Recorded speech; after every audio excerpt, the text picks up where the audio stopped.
Meantime, the FBI and other U.S. intelligence officials are sharing new details about Iran's efforts to influence the 2024 election, including allegations that Iranian hackers stole information from the Trump campaign and then sent it to people connected to President Biden's campaign.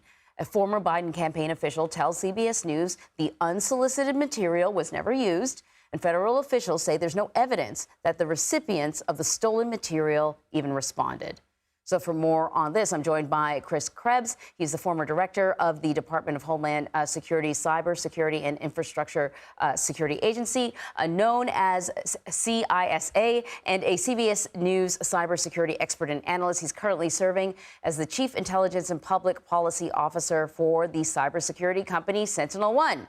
That's a mouthful, but I'm glad you're here. And earlier, I thought it was important to clarify that, we're not just talking about Iranians, we're talking about a state-sponsored endeavor, which is different than just someone who happens to be Iranian. How did the U.S. government become aware of the stolen messages, and just how far back does this investigation go?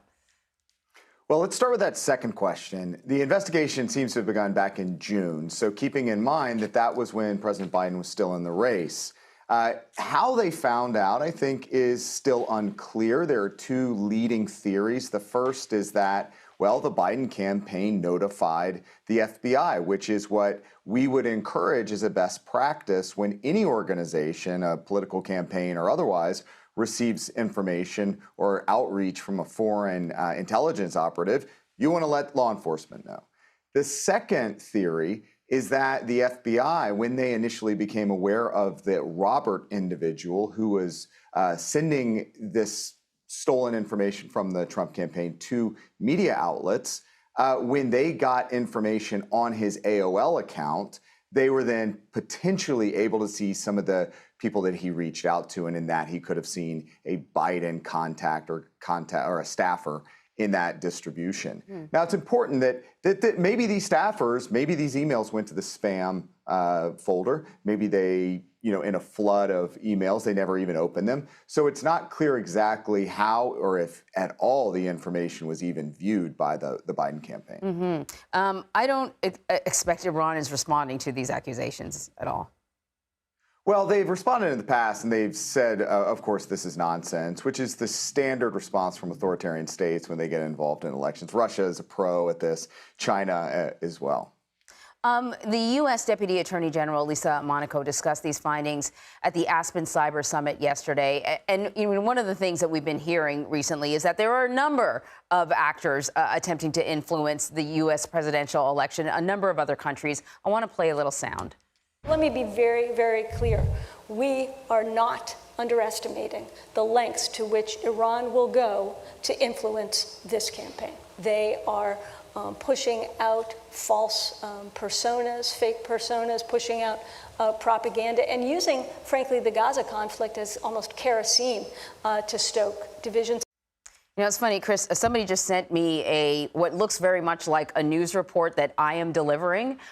It's my voice, but I never said any of those words. They literally just sent it this morning. And it was a real reminder of how advanced even sort of base level AI is and how accessible it is. What would you say are the most critical threats posed by foreign actors when we're talking about this upcoming election? Well, it's the same playbook from the 2016 election that the Russians used that have now gone mainstream. Iran is doing the same thing the Russians did. Remember, in 2016, the Russians did three primary things. First is they went after election infrastructure. So the systems that actually administer the process of voting, counting, and certifying.